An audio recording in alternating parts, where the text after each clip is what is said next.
នៅខាងក្រៅផ្ទះកំពុងតែភ្លៀងអើយភ្លៀងហើយភ្លៀងសិចបងប្អូនអត់ទាន់បានភ្លៀងខ្លាំងទេណាឥឡូវនឹងដើរទៅមើលដំណាំផ្កាឈូករ័ត្នថាតើផ្កាឈូករ័ត្នខ្ញុំដុះដល់ណាហើយព្រោះខ្ញុំដាំគ្រាប់ពូជខ្ញុំអត់ដាំទិញគេទេទិញគេស្រាប់ចង់ដាំដាក់ពូជវាអញ្ចឹងទៅសំលុយ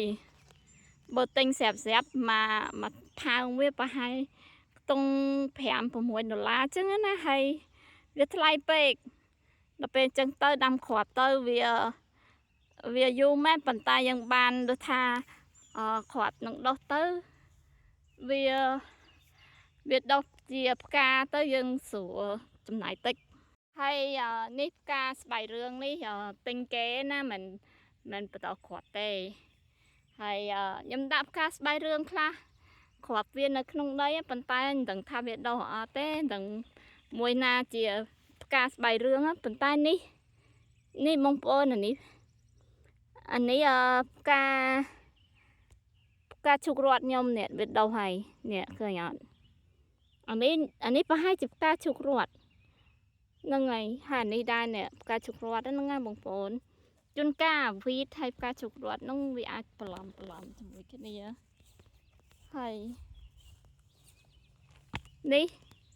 ផ្កាឈូករ័ត្នបងប្អូននេះឃើញអត់អានេះក៏ផ្កាឈូករ័ត្នដែរខ្ញុំគិតតែអញ្ចឹងអានេះវីតទេអានេះផ្កាឈូករ័ត្នតែមើលចាំមើលពេលវាដុះធំតិចទៅcolorវាចេញជាផ្កាអីយើងស្រួលចំណាំណាឥឡូវវានៅទូចអញ្ចឹងពិបាកអានេះក៏ផ្កាឈូករ័ត្នដែរបងប្អូននេះអីផ្កាឈូករ័ត្នណាគាត់ថាអញ្ចឹងចាស់កូនផ្កាអីដុះមកច្រើនណាទាំងណាណីទេអានេះខ្ញុំដាំផ្កាស្បៃរឿងម្ដុំហ្នឹងប៉ុន្តែមើលទៅដូច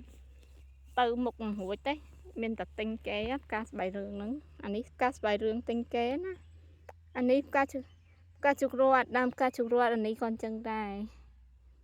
ហើយអាពពួកកប្រុកអីហ្នឹងវាចូលចិត្តមកណែឃើញឯស្នាមវាកាយដើមផ្កាឈូករ័ត្នយើងហ្មងណាវាចូលចិត្តហ្មងផ្កាឈូករ័ត្នអានេះផ្កាឈូករ័ត្នអានេះហែនេះដើមវាដុះរៀងធំដែរបងប្អូននៅណែក៏ផ្កាឈូករ័ត្នដែរនេះអើយខ្ញុំប្រហែលជាមូបដូរពីកន្លែងហ្នឹងមកដាក់កន្លែងផ្សេងព្រោះបាំងដើមផ្កាហ្នឹងណាហ្នឹងហើយចាំមើលចាំបដូរទិសដៅឲ្យវាត្រូវពលឺថ្ងៃហើយកុំឲ្យវាបាំងតែបាំងទៅវាទទួលពលឺអត់ល្អប្រហែលចាំមើលខ្លាចបដូរទៅវាទៅជាងាប់អីអញ្ចឹងខ្លាចតែអញ្ចឹងណាហ្នឹងណាអូខេមានអីមានប៉ុន្មានផ្កាដែរចាំមើលបងប្អូនវាដុះធំចង់ឃើញវាដុះធំចេញជាផ្កាស្អាតអញ្ចឹងណាបងប្អូនសូមសុខសប្បាយជម្រាបលាបាយជួបគ្នាវីដេអូក្រោយសូមបងប្អូនជួយចុច follow ជួយ comment ហើយនឹងជួយ subscribe និង like ផងអរគុណច្រើន